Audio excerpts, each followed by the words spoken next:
Olá, a partir de agora você está convidado a acompanhar uma conversa com a senadora Ana Amélia.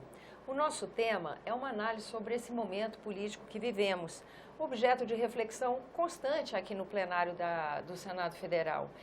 Impeachment é golpe, não é? Quais são as consequências do Congresso Nacional enfrentar essa matéria? É sobre esse assunto que conversamos agora com a senadora.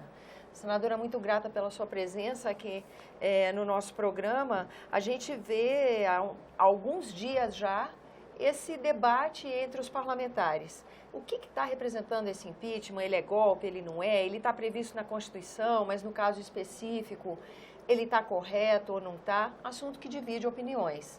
A senhora mesmo tem ido ao plenário e falado quase que diariamente sobre esses conceitos, né, senadora? Olha, eu estou até, de certo modo, Tânia, cansando dessa, eu diria, desse chove não molha, desse realejo, desse samba de uma nota só, que é a história de achar que impeachment é golpe. Eu não acredito que a ministra Carmen Lúcia, o ministro Antônio Dias Toffoli, o ministro Roberto Barroso, o ministro Ricardo Lewandowski, o ministro Celso de Mello, só para citar esses, como é que se diz, notáveis ministros da Suprema Corte, que aberta e claramente declararam que impeachment não é golpe. Impeachment está previsto na Constituição, a Suprema Corte já definiu o rito de como isso deve ser procedido no Congresso Nacional, passa pela Câmara, vem para o Senado Federal, com voto aberto dos deputados e senadores. Ponto final. O governo que está agarrado ao poder de uma forma, eu diria assim, visceral, umbilical, como se sair do poder vai ser a última coisa que pode acontecer, e ele sim está, vamos dizer, dando golpe. Não, isso não é golpe. Se está na Constituição, os ministros reconhecem a legalidade do processo. Impeachment é um ato político, o juiz aqui é o Congresso, é o deputado e o senador. Esse é o juiz de um julgamento político. Não adianta vir tentando comparar, porque a população e a massa das cidades, como bem lembrou o doutor Ulisses Guimarães, na época do impeachment do Collor, que as ruas têm um poder tão grande quanto as urnas. E até maior, porque ela se reúne espontaneamente para manifestar o seu desejo e a sua vontade. Então, tanto se fala na tal democracia direta, essa é a democracia direta das ruas, dizendo não ao governo que está aí. Então, em primeiro lugar, é definir isso. Se a gente vai falar em golpe, golpe é o que está fazendo, de novo, os tais movimentos sociais, liderados inclusive pela CUT, que distribui panfletos aqui na rodoviária de Brasília, como fez, aliás, na campanha eleitoral, dizendo que o governo que assumir no lugar da Dilma vai acabar com o 13º salário, com as férias, com fundo de garantia. Mas veja o grau de desfaçatez, de mentira que são capazes de fazer para enganar e iludir e atemorizar a população menos informada, menos instruída, de que isso vai acabar. Isso é cláusula pétrea, ninguém vai mexer nisso. Agora, fazem e espalham essa mentira, atemorizando a população menos informada na rodoviária. Então, assim fizeram com carros de som nos bairros das periferias pobres, no Nordeste brasileiro, para a eleição de 2014. Foi esta a campanha suja que fazem. E o único jeito que tem de chegar ao poder é assim, mentindo. Eu queria que a Polícia Federal apurasse, porque isso é uma incitação à violência, é uma incitação criminosa, mentirosa, que se faz para vencer um embate político que tem que ser feito dentro do respeito da regra. Por que o governo teme tanto esse impeachment? Quem não deve, não teme. Lá na minha terra, em Lagoa Vermelha, todo mundo sabe, quem não deve, não teme. Por quê? Então, se o governo tem tanta segurança, se está tão seguro disso, por que não vai na Câmara debater, fazer o debate na Câmara? Aqui, eu acho que lá no Palácio Planalto tem uma pessoa encarregada só para escrever os discursos. Que sobe um, sobe outro, muda o nome só do orador que sobe a tribuna, porque o discurso é o mesmo, é sempre a mesma história. Então não adianta, e aí aquela história que o Goebbels, aquele líder nazista, ensinou. Você repete tantas vezes uma mentira que ela acaba sendo verdade. É essa tática conhecida que eles apelam sempre para usar. Então, não tem volta. Eles se assustaram com a mobilização do dia 13 de março, e depois do que aconteceu aqui em Brasília, E é uma cidade que diz não ao governo. Então, nós temos que ir para o embate de respeitoso, conversar, discutir, mas não dessa forma. Então, quando o PMDB saiu do governo, Tânia, foi um Deus nos acuda. Atacaram o PMDB, mas isso é que nem um casamento. Os casamentos também acabam.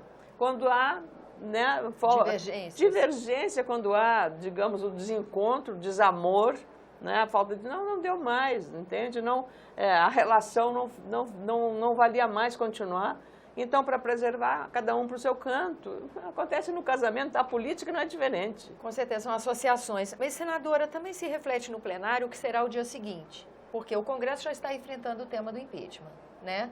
E o que será o dia seguinte é uma preocupação também dos parlamentares com relação à condução do país a partir, independente do desfecho do impeachment, né? O meu temor maior é de que essa gente, instruída, fomentada na violência, no jogo baixo e no jogo sujo, que vai usar de violência, de confronto para intimidar a população menos informada e também a fazer ameaças como já está fazendo. Eu temo que estejam buscando um cadáver para justificar esse grau de violência. Se o governo tem tanta certeza da sua inocência, vá debater isso na hora da comissão especial da Câmara dos Deputados. Vá lá. Voto vai ser aberto, cada um vai ter que votar e dizer como está votando, seja na comissão especial, seja no plenário e na comissão e na Câmara dos Deputados. Voto aberto, eu acho que aí a sociedade vai dizer. E o Congresso Nacional não pode faltar a sociedade que está cada dia mais vigilante. Você pensa que esse programa está sendo assistido pelas pessoas, estão acompanhando a TV Senado, que está com uma alta audiência, Tânia. Você não imagina o quanto as pessoas estão ligadas à TV Senado. E, inclusive, até as próprias manifestações que a gente faz, às vezes são captadas pela TV aberta, as imagens aqui da TV Senado, pelo que elas significam. Então, está todo mundo ligado. Mobilizado. E as redes sociais, as pessoas não estão se dando conta. As redes sociais estão sendo uma arma poderosa na mão da cidadania. O cidadão está se manifestando. O número de manifestações que eu recebo, não só nas redes sociais, para ter uma ideia, apenas uma parte que eu fiz ao senador Moca, aqui quando ele anunciou que o PMDB do Mato Grosso do Sul ia sair do governo e as razões que deu, ele fez uma abordagem, eu expliquei o que era golpe, né? E aí, aquele post que foi no meu Facebook, teve 4 milhões de visualizações. 4 milhões de visualizações. Teve 110 mil compartilhamentos. 110 mil compartilhamentos, uma pessoa mandando para outra. Então, isso é o poder da rede social, é o poder da massa que está se manifestando. E desde então, no meu gabinete, nessa última semana, o número de pessoas de todo o território brasileiro, do Acre, do Ceará, de Sergipe, de Pernambuco, de Minas Gerais, de São Paulo, do Rio de Janeiro, de Santa Catarina, ligam para dizer, olha, eu acompanhei, eu vi, eu concordo, as pessoas se manifestam e estão empoderadas. Então, tem que prestar atenção também nesse processo. Então, num exercício mesmo da democracia direta. E da cidadania. E esse vai ser um legado, senadora? Um maior interesse do brasileiro pela política?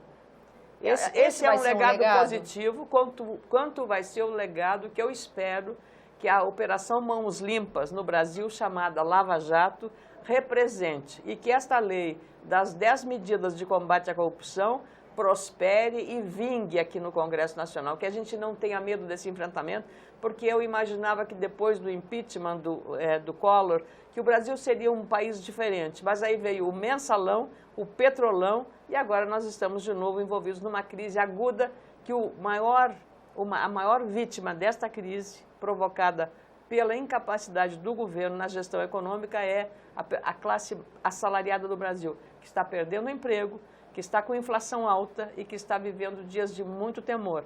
Então, esse é a maior vítima de todo esse processo de má gestão. E também a destruição de uma grande empresa nossa, Petrobras, que foi destruída pela corrupção ali instalada. E daí também já gerou um legado, vamos dizer, dos legados da crise, que é o marco regulatório das estatais que o Senado aprovou, que já é uma medida... Isso, agora temos que fazer uma outra também, que é os fundos de pensão das estatais, que eu sou relatora de um projeto do senador Valdir Raupp, e o senador Aécio Neves é relator de um outro projeto do senador Paulo Bauer, que trata também... São convergentes? Vamos convergir, que trata de dar mais transparência e maior democracia nas deliberações, porque alguns fundos de pensão de estatais tiveram prejuízos incalculáveis, exatamente por voto de Minerva de um dirigente que votou com interesses para, digamos, o interesse do governo, do partido político, e isso foi prejudicial aos próprios integrantes do fundo de pensão, que são os trabalhadores das estatais. As 10 medidas contra a corrupção. Teve um evento ontem na Câmara dos Deputados com representantes do Senado Federal para receber. Eu estava lá também, recebi o pacote que era para o Rio Grande do Sul. Conta um pouco para a gente, senador. Um evento lotado, a Sala Nereu Ramos, e todos os que estavam lá, deputados e senadores e lideranças da cidadania, o próprio Procurador da República, Deltan Dallagnol, que é o procurador que está, digamos, coordenando pelo MP a questão da Operação Lava Jato.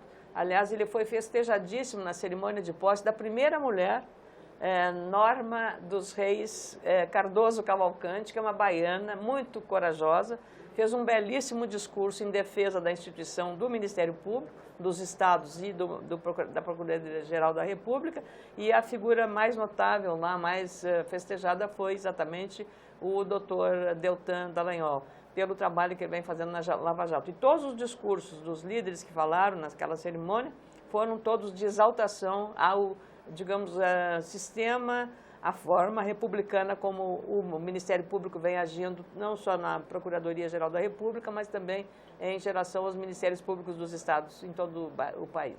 Agora, então, a bola está com o Congresso Nacional. Vai caber ao Congresso votar os projetos de lei de iniciativa popular, não é isso? 2 milhões de assinaturas. 2 milhões de assinaturas. E que tentam, mais um legado dessa crise, evitar a corrupção. Muitas das medidas são... inclusive, uma que eu achei extremamente positiva, não só de tornar crime o Caixa 2 dos partidos políticos, que agora não vai ser porque está proibido o financiamento público, o financiamento privado de campanha, mas também o corrupto tem que devolver o dinheiro que foi roubado da população, tem que devolver. Além de devolver, tem a criminalização com o aumento das penas para a corrupção. Então, eu acho que são medidas todas elas muito relevantes que nós vamos, do que depender de mim, vamos aprovar o mais rápido possível. Senadora, muito grata pela sua presença Eu aqui que no nosso agradeço programa. pela oportunidade. A você que nos acompanha, muito grata pela atenção. Eu lembro a você que esse é o programa Argumento, que você é nosso convidado a fazer sugestões e críticas ao trabalho da TV Senado pelo 0800 61 2211, que é uma ligação gratuita. E quando você quiser rever esse ou outro dos nossos programas, acesse o endereço eletrônico senado.leg.br/tv. Até a próxima.